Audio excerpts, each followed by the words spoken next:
Good evening. Good evening, everyone. We're back. We are back. And Did we ever leave? No, we didn't. No, we didn't. What is this? What date is it? The 13th of This the is the 1st. 13th of the 1st, 2020. 2020. Okay, so yep, live again. Intuitive guidance, medical intuitive. Some of the issues we cover are covered by medical intuitive stuff. What else we got? We got just All manner of crazy all stuff. manner of crazy tools and things to do to work out how to connect with your intuition, with your inner guru, as we call it. So intuition, basically the word intuition means tuition means teaching or to be taught. Mm-hmm. So intuition is being taught from the inside. So this is why we do it here, guys. We help you by listening to your questions. You give us questions, tell us situations in your life, anything like that. And we help you to discover with our intuition, with your intuition, to come up with a symbolic representation. So if you get the symbolic representation, if it's a health issue, if it's a repetitive life issue, and you get the message, as we call it, then you work with the message, and then the situation often fixes itself. And so you can have miraculous healings, you can have all sorts of things. So hi guys, welcome everybody. Hey Kim. Got quite a few viewers already. Kim, Forresty Lee. So hi guys. Yeah. So if anyone's got any questions,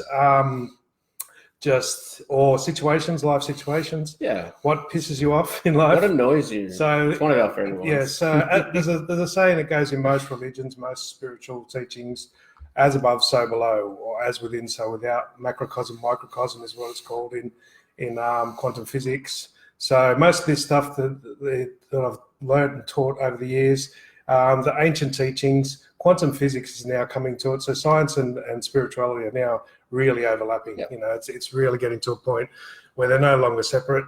So most of the stuff that we can explain in quantum physics, we can explain as spiritual stuff. So your inner world or your inner universe, when you meditate, when you go deep inside, there is times you can look inside yourself and it looks bigger than the outside world, literally. If you're looking up at all the stars and out in the bush and you see that those nights when you can see so many, you look inside and it looks bigger than that. So deep at the center of our being, there's this great central sun, and we have a central spot called the Sacred Heart, the Holy Heart, goes by many names. It's just near the heart chakra, and that's the place where we want to take everything for it to be sorted out. So our 20%, as we call it, so if we do our 20%, the universe does its 80%. So basically, all we have to do is identify that we've got issues to fix. The only problem is ever our thinking or our feelings or our emotions, if you want to put it that way. And so if we can identify that, bring it to the Holy Heart, then it gets sorted out and dealt with. So it's like we don't try and fix it, but by identifying it and bringing it and getting the message, that fixes it automatically. That gets our alignment, if you want to call it. We get our alignment with our higher self, with our Holy Christ self. All of that comes into alignment, and that alignment automatically fixes things. So our job is just to bring to our awareness, bring to the Holy Heart, if you want to call it that, what it is. And so this is what we look at symbolically. So things, generally speaking, if you're dealing with chakras, meridians, all different energy systems in the body, but just looking at things symbolically. So things on the left have generally got to do with female or spiritual issues. Things on the right side of our body have generally got to do with male or physical material issues. And so this is how we explore with our intuition. And so our number one tool, which is if it's light, it's right. If it's light, it's right. So this is the basic language of the intuition. The intuition, when it's talking to us, it lights up.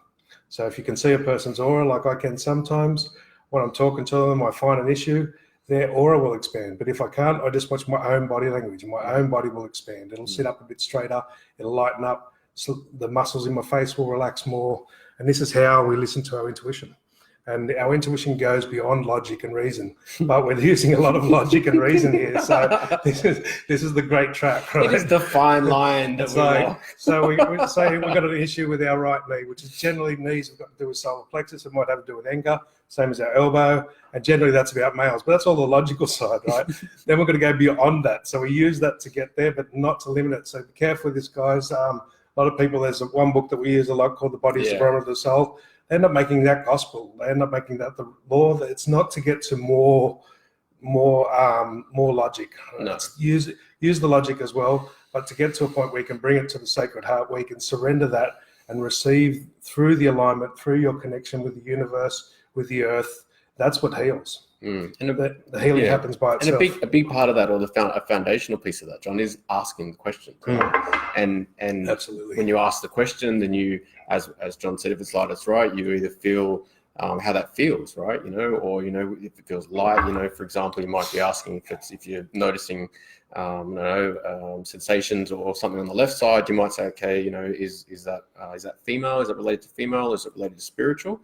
Those are the sort of questions that we ask without getting too dug into the analytical side of it. And we see how the body responds, because you talk to your body, right? And the energy in your body, or the energy of you, will respond, with a light feeling or a heavy feeling. And it also gives you a maybe at times, right? Like a yes, no, where you're kind of on the right track, but not quite maybe asking the right question, or the parameters in your mind that you're putting around that question aren't necessarily correct. Exactly. So you've got to kind of work through then the questioning, and if at times you might find that you've run out of questions, then just leave it, right? Or ask the universe for a sign. Okay, I don't want to get stuck on this. Universe, give me a sign.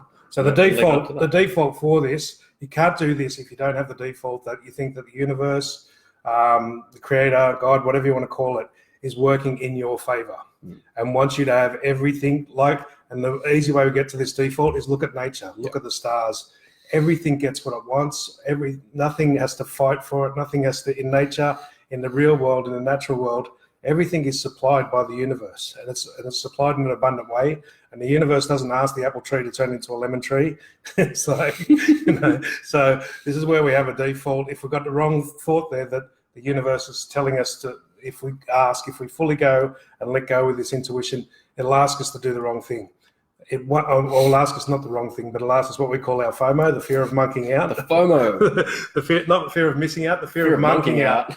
If we let go and go to the universe, it'll tell us to become a monk or a nun, or it'll tell us to give up our worldly possessions. Mm-hmm. And for a small minority of us, it will, because that'll make those people happy.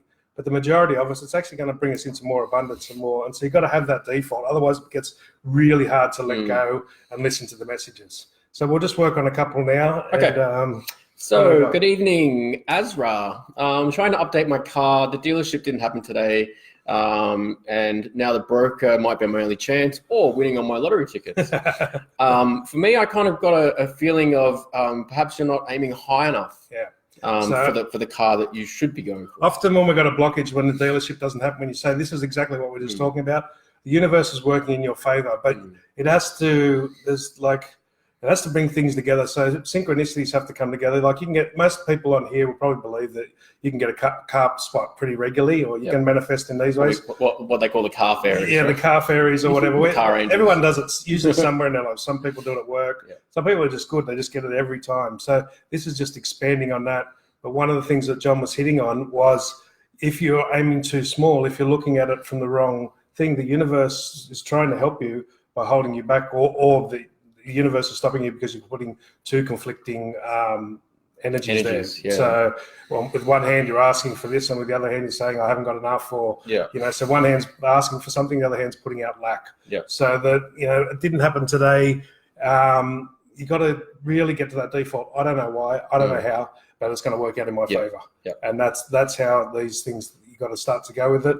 And there is times when everything will be taken away because it's trying to get to a deeper issue. It's only taking away the distractions. All the physical things are just distractions. It's trying to take away the distractions to get to a deeper issue, which is generally our emotional issue. So you've got to look at, there's not many keywords he's got in there. But except, it might be my chance of winning the lottery. That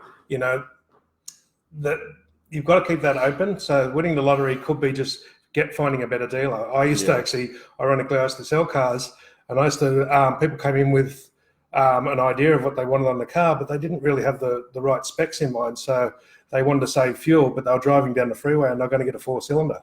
So I would talk them up to a V6 or even a V8 sometimes, and they'd actually spend less money on fuel. They get a better car that they like, and it makes them more money over time. So one of the things I'll give you guys here, which is a gem of gems, you got to know the difference between cost and price. So the price is what you pay on a day. The cost is what it costs you over the lifetime of that item.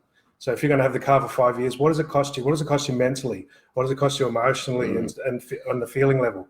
Are you going to walk out and see that car in 2 years' time when you're still paying it off and you've still got 2 years to go to pay it off, and you're going to smile with it in your driveway? That's the basic thing that I do. Just visualize it 2 years ahead, right? You're still paying the amount. You might be struggling for a week off for a holiday. You can't because you've got to make these payments. Are you going to look at that car in 2 years' time and still go, wow, I love it? How is it going to make you feel? How's it going to make you feel? That's really, you know, so I used to say to people, right? do it in 3 months. Imagine it in 6 months. Imagine it in 12 months, 2 years. Most people keep the cars for 3 to 4 years. So I say just visualize yourself walking out of your driveway in the morning in 2 years' time. Are you still smiling? Just look at it. If not, upgrade. Go for bigger, because you don't own the cars, right? Even if you buy a car, it still depreciates and everything. It's a liability, not an asset. But you can make it a good liability where it makes you more money because it makes you happy.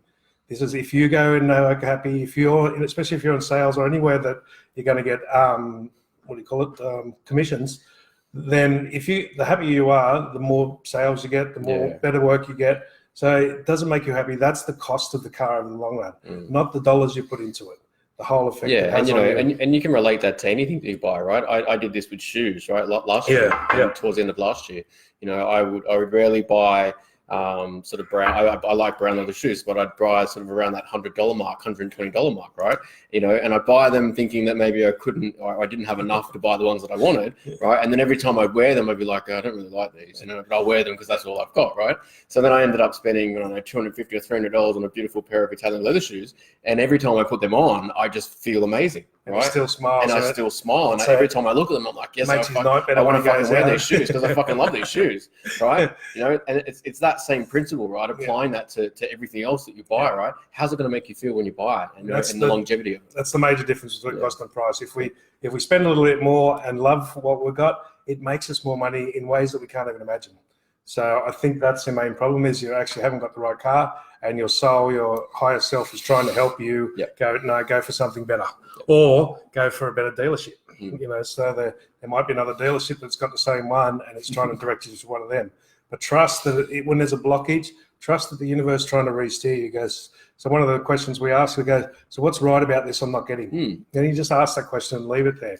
What's right about this I'm not getting? And instead of going, what's wrong with this, which is what the default asking, then that opens a doorway, and then you don't try and answer it straight away. Something will pop up. Right? This is a big Might key. Explain that one a bit more. So when you say what's right about this I'm not getting, sometimes the answer will come to you energetically. Well, it does always come to you energetically, but sometimes we can't feel it or interpret it. So we just keep our eyes and ears open. By asking the question, it's actually put our radar on for the answer to that question. The answer might not show up for a day or two or three or a week, but just know that it will. And it's kind of breaking the resistance down, right? Because otherwise you're going to keep, spending all your effort, your energy, and your attention on what you don't want, right? And so you can sort of just go, okay, well, show me what's positive about this that I'm not seeing, right? And just let it go, right? And let the energy come through, and then look for the signs, and then wait, look for the signs, and wait, look for the signs. There must be something here. There must be something I'm missing. There must be a sign here. Show me what it is. Let me keep looking for it, even though I can't see it right now. It's another way to say it. Faith and trust. Okay. All right. So next. I think I was going to say this wrong. All right. For Rusty Lee, I'm feeling strong pain in my left leg and lower back. Do you have anything to comment? Okay. Lower leg. So left leg and lower back. Left leg is generally to do with female issues. So I don't. He's a female, yes. You're a female, so it could be issues about yourself. Could be issues. Usually, when we start with the personal ones, male on the right side, female on the left. If you're a male, you start with yourself, and then you work out from the people that are closest to you. So then your father, your brother, your sons, or whatever, your mother, in this case, your boss, all these people. So left leg has got to do with your direction in life.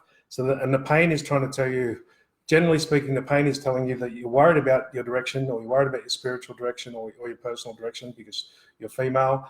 And the pain is actually trying to tell you that there's not a problem, but you're creating the problem by thinking there's a problem. So you're creating the problem. And the lower back issue, is it the real lower back, the tailbone area? Yeah, if you can or above the tailbone area, not on the sort of. So basically, if it's navel chakra or base chakra. So if it's base chakra, it's the tailbone, that little solid section. As soon as you get up to L5, S1 or whatever it is, then you're talking about navel chakra. And so they're different issues. So if it's base chakra stuff, any pain to do with the lower back in the base chakra right down the bottom is to do with group issues. So you might have issues with any group, like your family is a group, your work colleagues are a group, your soccer team is a group, the government is a group. There's all these group issues. So if you're feeling resentful, and because the pain doesn't feel like it's in the bone or in the muscle, if it's in the bone, it's generally going to do more to do with resentment. If it's in the muscle, it's generally going to do with guilt. So these are little clarifications that help us really get there and really nail it a lot faster. So basically, but generally speaking, our legs have got to do with our direction, same as our car. So this is where we're going in life. Above, you said, above the tailbone. Above the tailbone. So it's navel chakra. So most navel chakra issues. So this is a one-on-one relationship. So I'm guessing you've got issues with not just one-on-one. It could be multiple one-on-ones. So, but issues with other females. Could be your mother, your sister, your daughters, your work, your bosses, best friends, colleagues at work, your best friends. But there's issues you're not communicating properly. There's issues that you've got built up. And so if you look at it, there's resentment because you don't talk properly with them or they don't talk properly with you. But it's all the one-on-one issues that get built up in the navel chakra. So that helps us to find the negative emotion in that. The other part of the pain is not doing what you want to do, not following your feelings, not having fun. so this is sort of, but 9 times out of 10, if we deal with the people issue first, then the other issues clear themselves up. Same as if there's swelling and stuff, you've got to look at, there's inflammation. What is inflammation? You're getting fired up, you're getting inflamed inside. So your emotions are inflamed because these people aren't listening to you, or they're judging you, or whatever it is, whatever the issues you have with these one-on-ones. So a little bit more information and we can help dig into it a lot faster. But again, guys, don't listen to us outright here. Check with your own intuition. This is the whole point of this. Does that feel light? Feel the pain in the leg, feel the pain in the back. When you hit the right thing, when you go, is it this, is it that, is it this? When you get the right one, the pain will get a little bit less. It'll dissipate a little bit. That's the truth will set you free. You'll know the truth and the truth will set you free. Enlightenment. These are all basic explanations of feeling lighter and releasing the energy. And that's, I guess, why we run this show, right? For that intuitive guidance, so we can help, give you, I guess, paths or areas to look at, right? That you can start asking yourself, without having to know this knowledge, right? And then the next time maybe that pain comes back up again, when you just sort of feel into it and ask the questions with that pain sort of in your focus, if it gets lighter, if it gets heavier, that's how you. So the pain is the message. The message is that your thinking or your analogy is wrong. So whenever we get a pain, whenever we get stress, all these things, that we're thinking or our emotions are thinking about something, or our feelings are thinking about something. It's not necessarily thinking in our head, but the background feelings and emotions think as well, which is really difficult until you get sort of used to it. But if you go, I don't like the vibe of this place, right? What's that? That's a feeling, but that's talking. That's a sentence you just said. I don't like the vibe of this place. So when your feelings when you get stressed, when you get tension in your emotions or your feelings, that's actually sending a message and creating a story in your subconscious. That's what we're trying to catch. When we catch that and we reverse it, because the only problem is our thinking. It's where our thinking or our feeling or emotion is 180 degrees away from the truth. The truth being the universe has got everything under control, and we can let go and we can follow. That's the ultimate truth. When we try and do it, when we try and work it out ourselves, when we put all this is basic duality, what people call duality. And it's, that's a 2-part thing. We're in oneness. In oneness, all the things are resolved by themselves.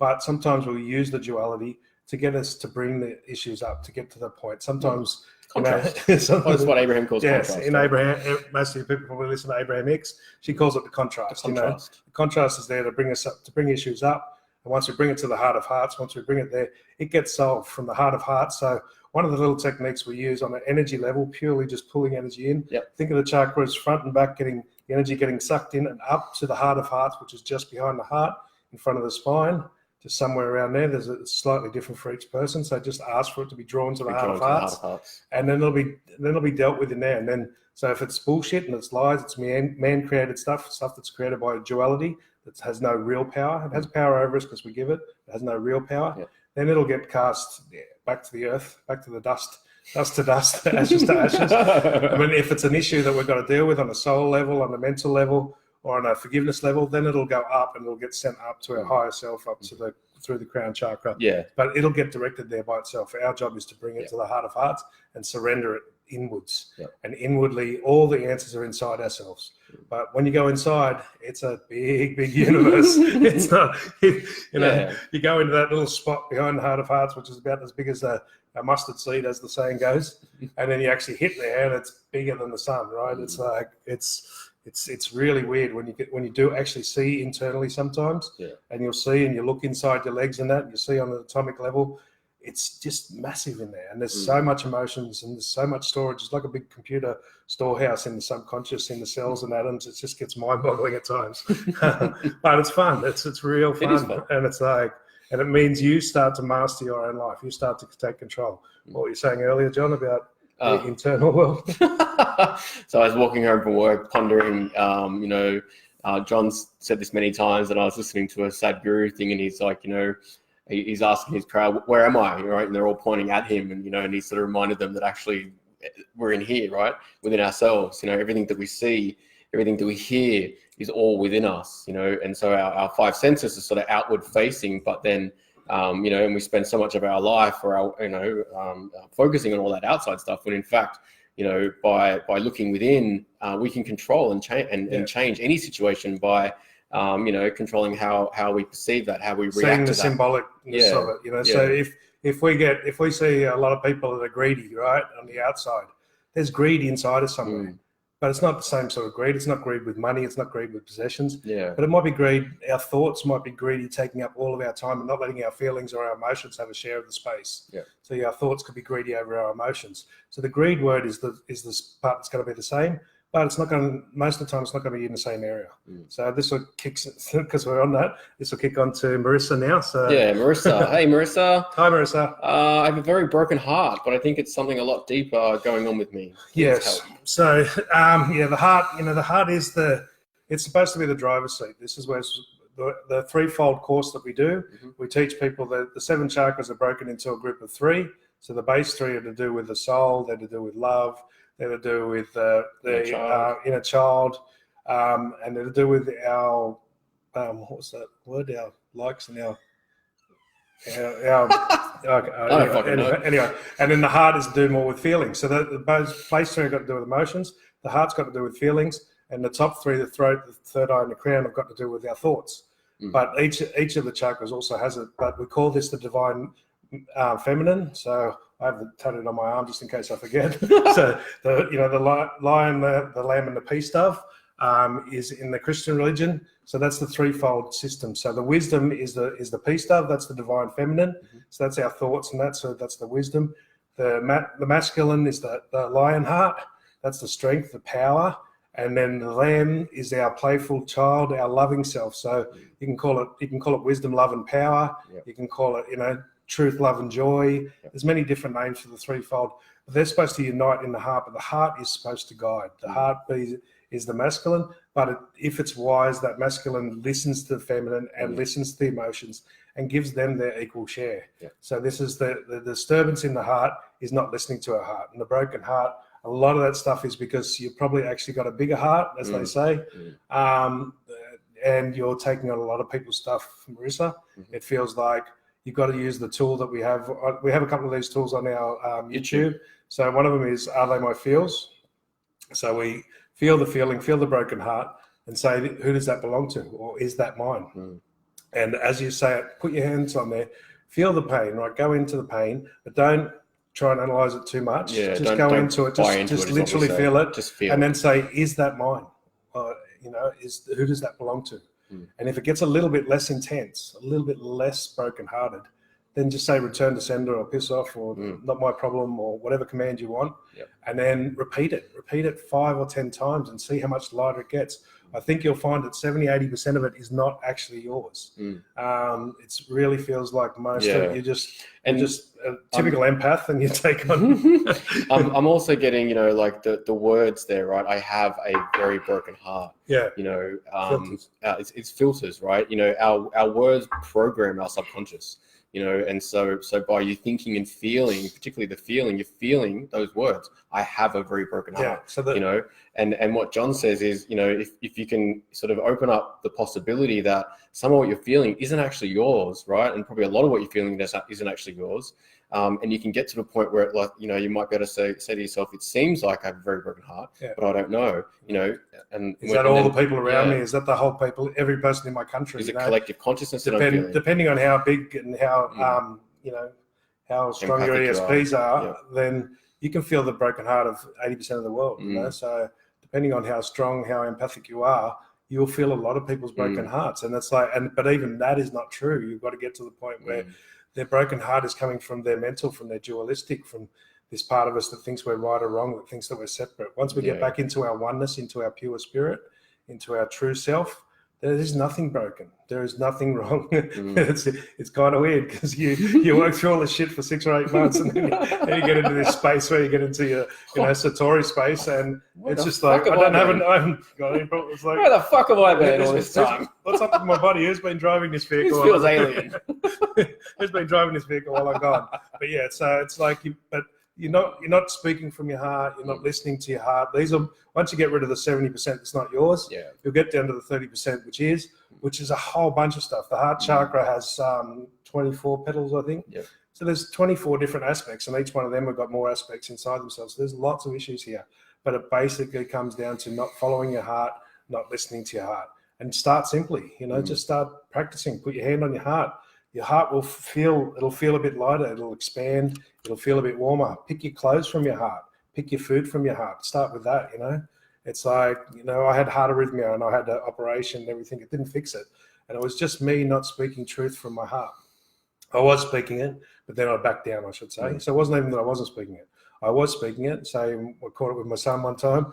I said there was something up when he came in. He goes, no, nothing's up. I'm like, you sure? He goes, no. And I said, okay then, and I let it go, and then my heart arrhythmia kicked in and felt like my heart was going to jump around inside the misfiring cylinder in there, and I stopped and I said, no, look, son, I know there's something wrong. I can feel you. There's something wrong, but you don't have to tell me. I'm only asking to say that I'm here to listen. It's yours to share with me if you want, if you don't want, but I know there's something wrong, but that's okay if you don't want to tell me. And so that's often the problem with listening to our heart. We either push it too hard and we say, no, there's something wrong, tell me. It's like, stay to your truth, but don't push it on people.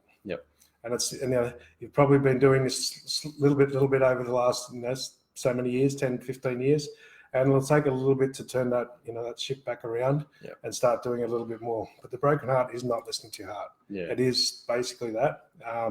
And again, there's so many little techniques that we can use here, but start with getting rid of the stuff that's not yours. Yeah, you know, and it can feel like an ocean, right? You know, it can really feel like there is so much shit here to deal with, right? And you know, speaking from my experience, you know, I've felt that, right? So many times, again and again and again, I'm like, it's just fucking too much, right? But I know that just by just going, no, you know, I know what I don't want, and I don't want that. Whatever the fuck that is, whatever the fuck that feeling is, I don't want that, right? I'm willing, you know, spirit, I'm willing to work through this. I don't know where my heart's going to take me, but I know where I'm going without it.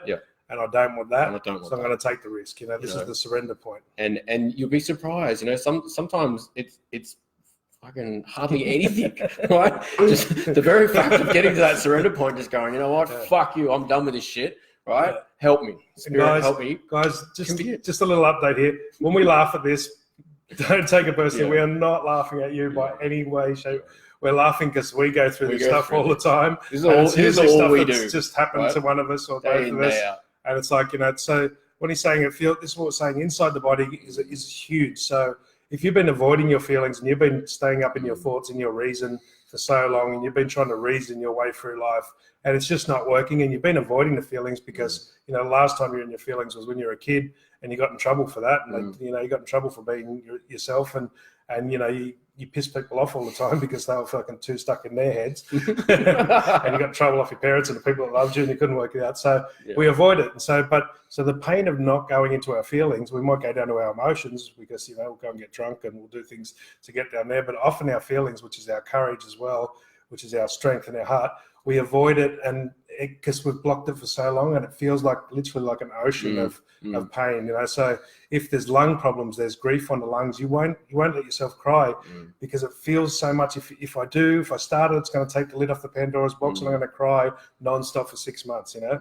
Or I'm going to feel this heartache. If I go into the heart, I'm going to feel the heartache even more, and it'll be like tearing me apart for 6 or 12 months. It's not true. It feels like that. It feels like that. But if you go, okay, I don't care, I'm going to go in, I'm going to let myself feel the pain, I'm going to let myself go through the emotions, cry, get angry, whatever the emotions are that we're resisting. As soon as you tap it, as soon as you're fully willing to go in there, and it's genuine, and you don't care and you just want it gone, you'll go in and stuff that, I remember the first time I did it, 15 years from my real mother's death when I was 10 years old to when I was 28, drug abuse, everything. I fucking tapped it. It took 10 minutes. I was like, I went through all the emotion of crying and poor me and everything. Then I went through all the anger. And after 10 minutes, I was just lying there on the grass at the cemetery, rolling around in hysterics, laughing. I've been bottling that shit up for fucking 8 years, thinking that was just too much to deal with. But once I was, but it has to be genuine. You've got this, it doesn't have to be genuine. You can go and do it bit by bit, but there is a point where it has to be genuine. So you can tap into it to see that it's not too bad, but then it will never fully clear and it'll build back up until you get to that point where it's genuine and you go in and you just let it all out. And it all comes out just for your willingness to surrender and go in there. So, it's what we often say, it's the easiest and hardest thing you'll ever do in your life. Technique-wise, it's easy. You've just got to do it. You've just got to go, fuck it, I've just got to do it. You got to, it takes courage. Courage-wise, it's like jumping off the highest building, hoping you're going to fly. Again and again. Again. Yeah. Alrighty, Raylene. Good evening. Hi guys. I got a strong ache in my lower back, normally on the right side, which travels across the lower back. If I continue working or walking, I used to be on the left side. Only until my kinesiologist and I did some work with anger and my mother issues. Yeah, so, okay, well, there you go. I have problems. There's more. I have problems doing just about anything for longer than 15 minutes before the pain makes me go sit down for a few minutes before I go back to doing what I was doing. I'm doing tapping and other kinds of help. Any sort of assistance would be. Yeah, so that you said with the kinesiologist, so navel chakra anger's generally got to do with liver and kidney meridian. That's where we store the anger. So that's the liver is the general or the director of our life. It tells the meridians which way to flow and where the energy is supposed to go and directs it all. So that's where the anger gets stored. So if we drink too much alcohol, we're pushing that anger down all the time. So if we stop drinking alcohol, that fucking anger is going to come up. And you're going to get angry for no reason where you don't even know, just for the first couple of days, and then we'll go, and then you'll pass it. But the navel chakra area where it seems like you got the pain, the problem you got there, you said with your mother, you had anger issues with her. These are all your one-on-one relationships. So all the relationships, the one-on-one you have with every person you've met, basically every person you know. So now that's on the right side, you've got anger issues, probably deeper ones with your father, with your brothers and that. A lot of these stuff will come from childhood that the resentment that's built up because uncle John's getting uncle at the moment, and that they blocked you or they didn't support you or whatever. And because it's on the back, guys, this is all past stuff. So it's like, just ask, is this resentment? Is it, if it's feeling more in the ligaments and that, it's going to be control issues. If it's feeling in the muscles, if it's causing nerve pain, there's an unbalanced communication there. Yeah. And this navel chakra area is all our one-on-one relationships. So just say all the negative emotions I have with all these people, if there's male ones, just ask the question, is this male negative emotions? Is this male problems I've had with all individual one-on-one relationships? If it's a bit higher in the lower back, if it's up more near the solar plexus, it's your relationship with you because of those situations. You're not happy with yourself because you didn't deal with them well. That's the solar plexus issues. So, these ones, Jason, it sounds like you're talking to me. I'm sure we're talking to a lot of people as well as ourselves. Exactly. This stuff, and this is one thing, after 25 years of doing this, everyone who comes on, I would teach classes, and half the time the person that would, and I would do it myself in the early days in classes, I would ask a question that wasn't even mine. It was for everybody else in the group. Yeah. And afterwards, everyone else said that applied to me. It didn't really apply to me that much. So yes, guys, if you're on here, most of these issues are actually going to deal with you as well. Yeah. And we're all the same. It's called oneness for a reason. We're all in the same boat here. It's all reflective. Everything is So, and if you're drawn, you're guided to this class this night. You know, sometimes people will come on and listen to this in 10 years' time, and I go, "You were talking to me." Yeah. So, I used to do that back in the day. Like, I'm what like, the this fuck? guy is talking to me, but that was recorded 10 years ago. What But the he's fuck? talking to me word for word. I know he's talking to me, and he was, because he was following his guidance. Yeah. Because the super intelligence, the infinite intelligence knows everything. There is no time, there is no space. When I've been up to those dimensions, which is fucking mind blowing, and I want to begin to try and explain it, there's no time and there's no space, and it all exists simultaneously. Yeah.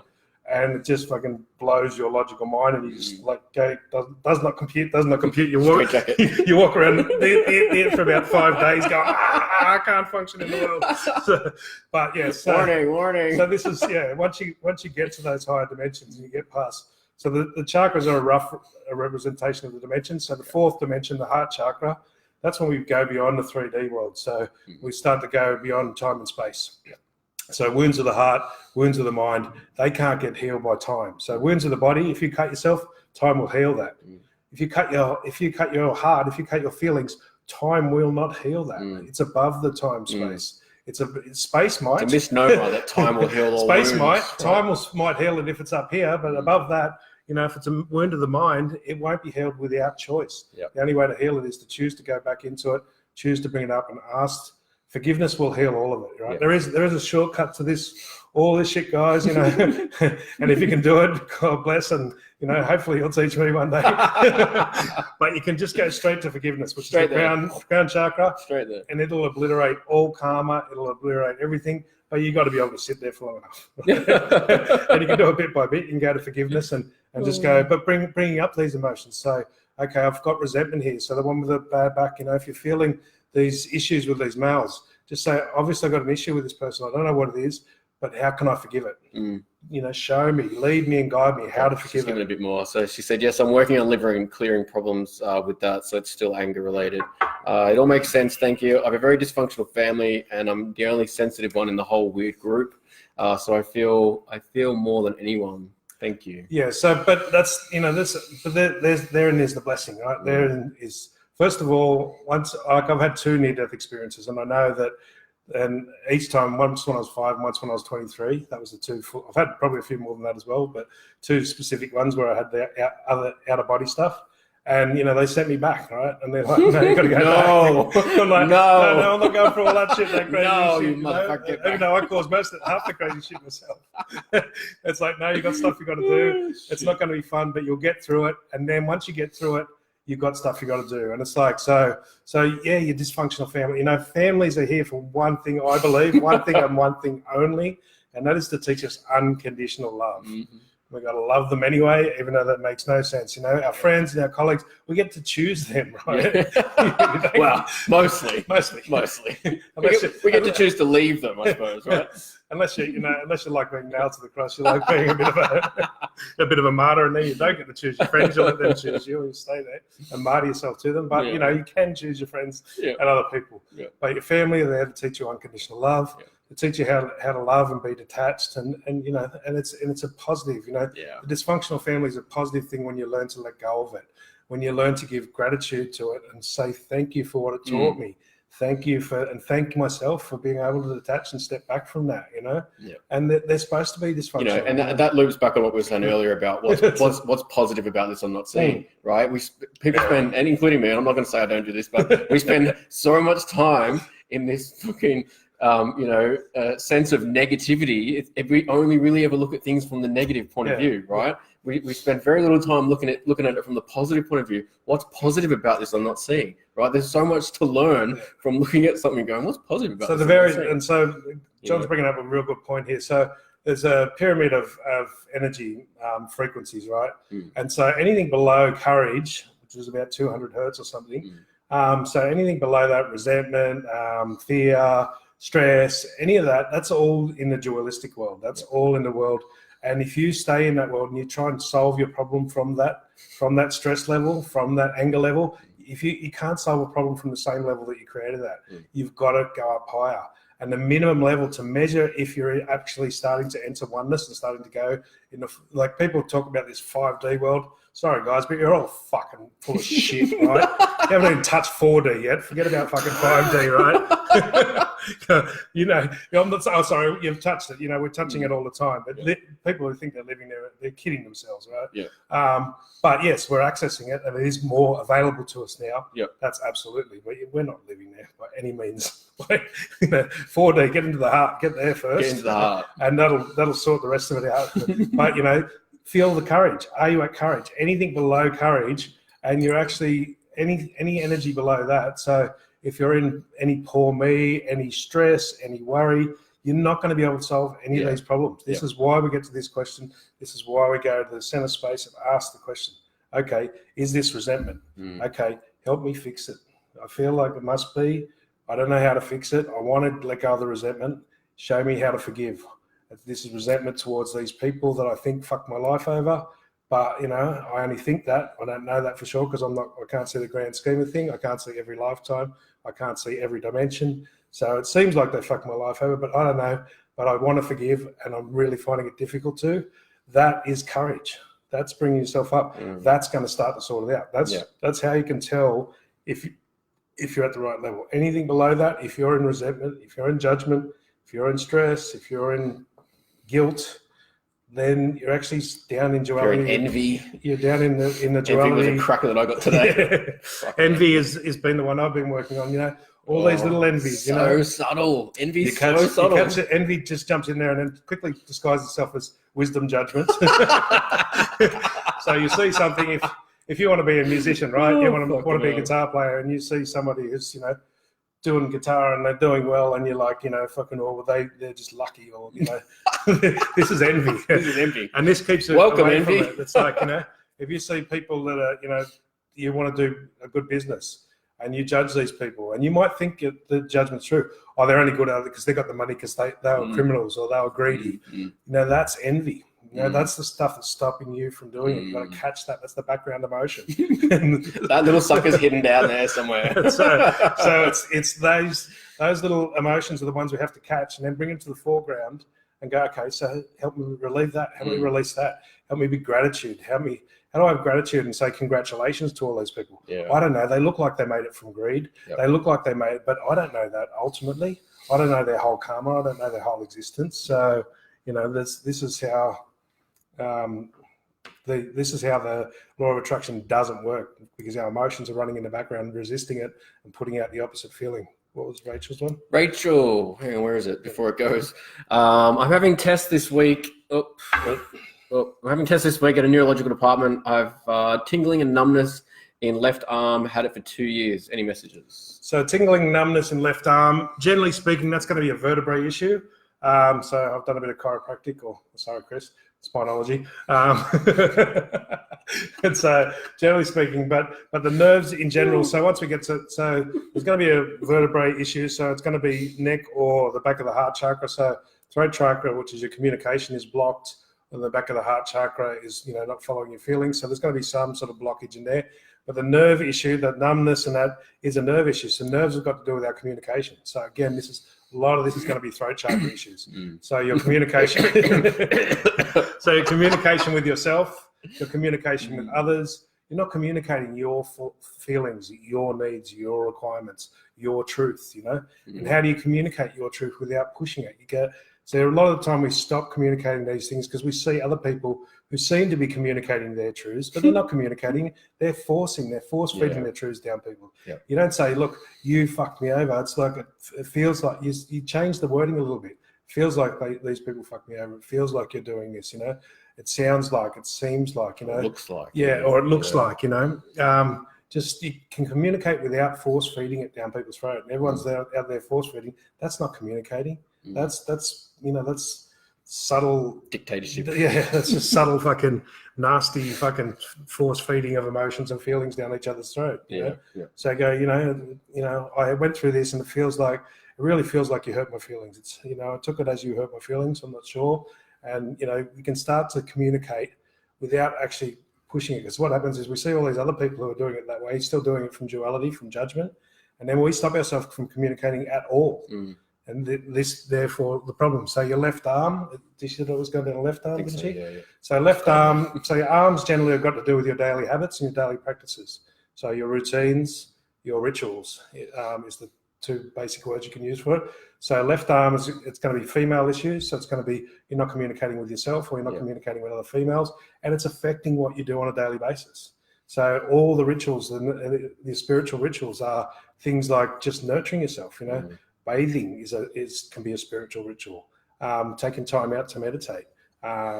Just sitting and being is a spiritual practice. Sitting and looking out a window. So your daily spiritual practices are being affected, and this is the lack of communication with the females, and it could be a lack of communication with yourself. That's the basics there. But we'd have to, again, guys, this is what we're trying to do is condense. For some of these issues is like I'm talking 10 hours with a person, right? And we're trying to condense it into 10 minutes here. So we're really giving you a really rough little overlook of something that could take on a one-on-one situation, could take 10 hours to work through, 10 one-hour sessions to work through that. So guys, be careful with this stuff. Don't use it for more judgments, please, because it'll just fucking, oh yeah, that's left issue, that's my mother's fault, turn it into more judgments. It's going to cause more problems, It's like, don't say like, oh, the navel chakra, this is on the right side because it's these males, my dad's fucking hassling me and he's blocking my, and you turn it into more judgments. It's not for that. It's for you to work on. It's for you to flip it around and bring it inwards to be healed. Bring it inwards and upwards, as we say. Or inwards and downwards if it's a mental issue. But into the heart of hearts. All right, Susan Blank. Why do people lie all the time? Why do people feel, and why do people need to be a bully? How does that make you feel, Susan? So first it seems like it pisses you off. First of all, you're seeing it as negative. So why do people lie all the time?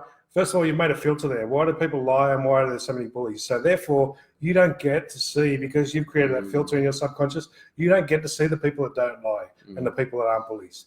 Not that many people are bullies, only about half the population. Not that many people lie, only about 80, 90%, but there's still, that's a lot of people who don't lie. If you take out the 10%, right? So you don't have to surround yourself with those sorts of people if you start looking for the people that do tell the truth. And why do people lie? Because they're scared, they're terrified, right? This is the positive reason, like not positive in general, but this is what the non-bad reason, let's say, is people lie because we're all in this thing where we've got all the, we get trained as children not to follow our feelings, not to follow our emotions.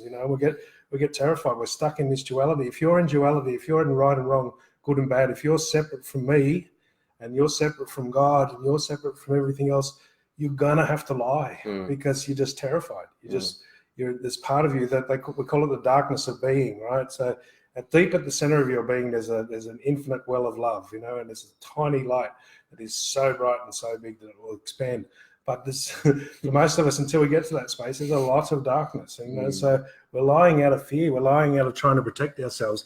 And then that just becomes a habit. And some people just rely on that and they get so. But if you get into oneness, if you get into that true space, they can't lie to you and hold it, and it can't affect you.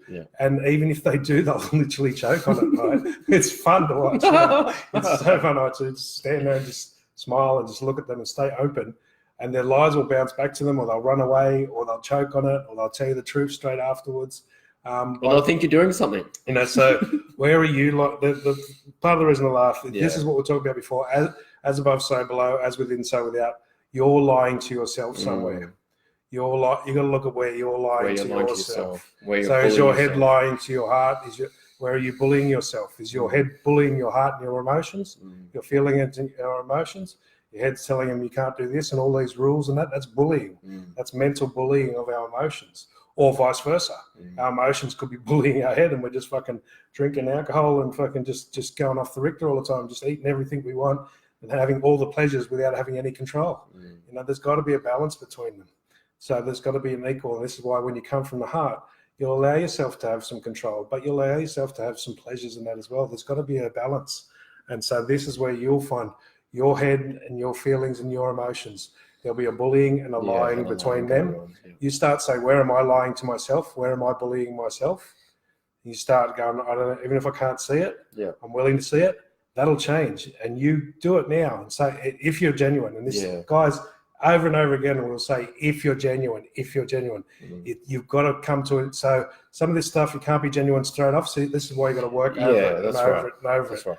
Say, look, I'm not fully genuine with it yet, but I'm getting there more and more. But the willingness, you've got to at least have willingness, right? You got to have the willingness to face it, the willingness to open it up, the willingness to bring it out. And it's got to be truth. So you can't say, I am lying to myself, I am bullying myself. You've got to say, if I am. If I am. Or it seems like I am, I must be, because this makes sense, this symbology things make sense. So if I am, and I'm pretty sure I must be, don't say I am if you don't believe it, because it doesn't work. It's not true.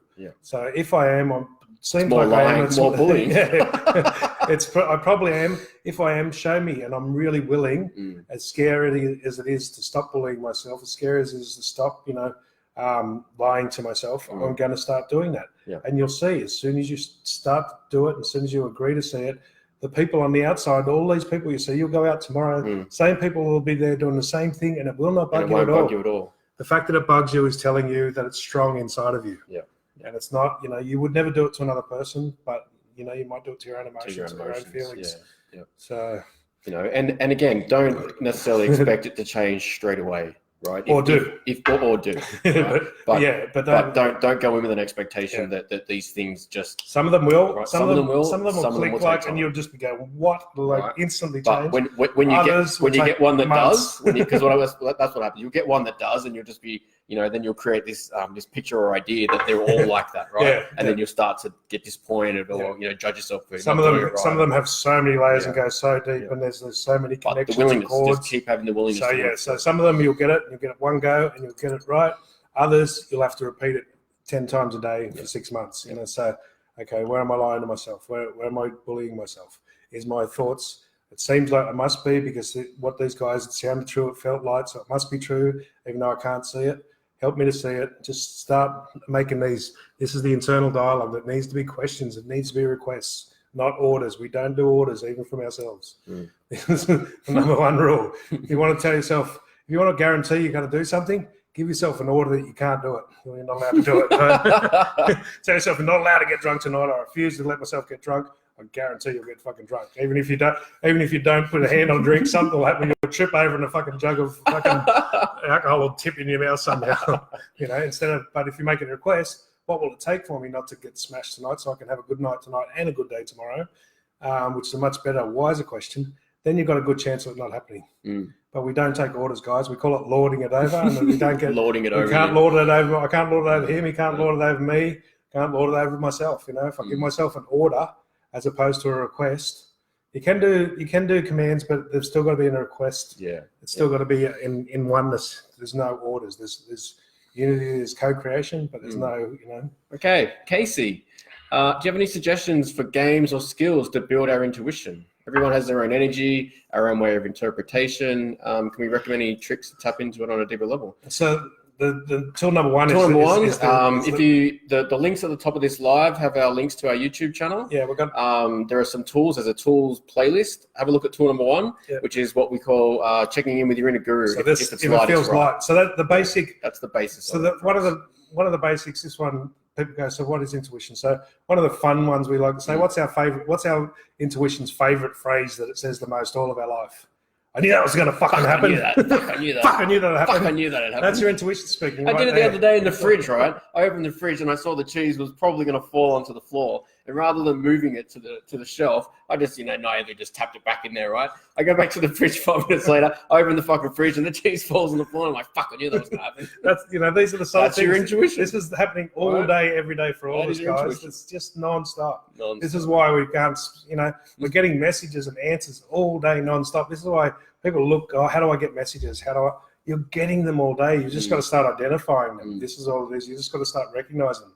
And don't look for the big ones first, right? Do the little ones like the cheese in the fridge, the car spots, do the little ones first. And, don't go for the big emotions first. It's like, because, you get that and you might hit it and you don't know what to do with it. You're not trained in it.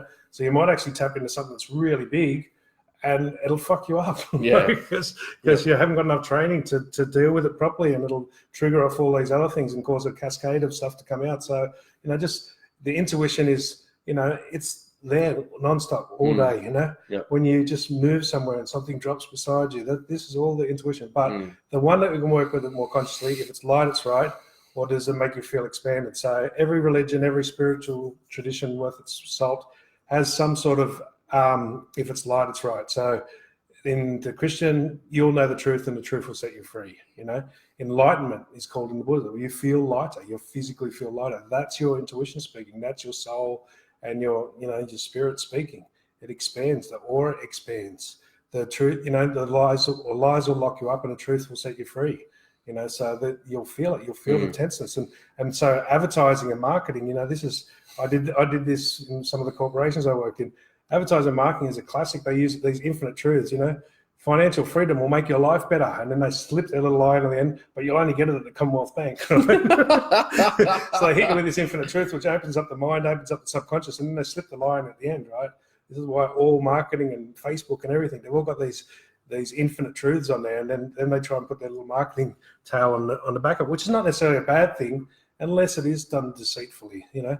You know, they could have said you'll get it better at the Commonwealth Bank, not you'll only get it at the Commonwealth Bank, you know. So, you know, the Commonwealth Bank will help you handle it better. They could have done it in a much more in a way where they didn't have to do it like that. But, you know, that's just the way the world is at the moment. So once you recognise it, it's easy not to fall for it. So, okay, what else we got? We'll do one more, I suppose. Where are we? Rachel Smith. You want to do that one? What is it? Okay. It's asking us about our feelings on the fires. Oh, the fires. Okay, so again, first of all, guys, you know, without getting too much into the conspiracy, there's one thing, the chemtrails, some people say they're contrails, they're chemtrails, because you can see a contrail and a chemtrail go at the same time. They are spraying something up there, and a lot of it is silver oxide, and this is causing the mega fires, right? The build up in the ground, in the soil. You put silver oxide on a fire and it goes like that. So there is a bit of that, but is that good? Is that bad? I don't know. You know, so Mother Nature is always balancing itself out. And, you know, like ourselves, again, as above, so below, sometimes we have to get to a crisis. Most of the times for Westerners, actually, I haven't met many Westerners who don't get to the next stage of evolution without a crisis. So, you know, yeah, it looks terrible in that. But just like, you know, the plastic in the ocean is making people think more environmentally. You know, the fuel that was supposed to run out 10 years ago was supposed to have no petrol. So another load of shit, because the oil reserves are all filled back up. They won't tell you that. But, you know, I'm not worried about that. The good thing is that we're actually looking at alternatives and we're getting more natural and becoming more environmental. So, it can be horrific, but it's always like, as Westerners, we generally don't change until we have to. So crisis is where we get to the surrender point. And that's when we start changing. And again, you know, what's positive about this, I'm not seeing, you know, what I see when I look through a lot of that online and news feeds and Facebook and stuff is there's a lot of praying going on, right? There's a lot of compassion being given, right? There's a lot of love. People working together. There's you know, community spirit. There's all these things that are raising vibration, right? They're raising positive energies. The massive one looks like, because that's a positive. I did a bit of training with the Aboriginals. I did a vision quest back in the day with them, and for centuries they've been back burning, right? So that's actually coming back now. There's a few of the Aboriginals talking to the science at the university about controlled back burning, because it's a country where it's supposed to happen. Our vegetation is made for it.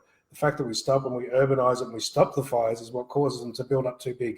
They're not controlled, but now we're actually listening to the Aboriginals and getting back to that. Again, this is the crisis bringing us back to the good thing. We shouldn't ultimately have to get there, but, you know, I don't know. I've always gone crisis myself. So I always wait until the last, you know, I call us the 11th hour population, you know, so we don't do things till it's the last hour, but then we usually get through it, you know. It's never too late for God, as they say, you know. God, it's never too late. And so, you know, this is how I learned most of this stuff, you know, accidents and shit that was like, seemed to be horrendous in my life, you know, motorbike accidents and near-death experiences and stuff. You know, that's when I finally started to look at what was going on. And that's individually, and collectively, we seem to do the same thing. It's not a necessity. And hopefully we'll get to an age where we don't do that, where we change before it gets to the extreme. But, you know, if that's the way it is for now, that's the way it is for now. Just with all this stuff, you know, don't look at the negative. That's the whole, to fix the world, fix ourselves inside, stop looking at the negative, you know, look at the positive. That's how you make the change. Each one of us makes the change within us. to start focusing on what's working, on what's good. And if you get energy goes where thought flows, Einstein's basic theory, it's quantum physics. Energy goes where thought flows. This is our tool number 4. Focus on what you do want, not what you don't want. So the more we focus on all the good things that are happening, the more people will focus on the good things that are happening, the more good things will happen, because all of our minds are going there, and so more of it happens. The more we focus on the bad things that are happening, and the more people who focus on it, the more will happen. But the good thing is that in oneness, it only takes one good person to focus for every 1 million to 2 million bad. So don't worry about the numbers too much, because in oneness, one person can consolidate 1 million people. So it doesn't take that many of us to get the critical mass to be focused on the positive. All right. Okay. We didn't get through. There were so many questions. Yeah. So next week, guys. Come back next week. Come back next week. We've got in Melbourne. We're in South Yarra. We've got a shop come there. see us. So we've got our Tuesday night. Tomorrow night we've got our meditation classes live. Yep. And join us on Facebook. See us here next week. Thanks, guys. Thank you so much. Have a good night.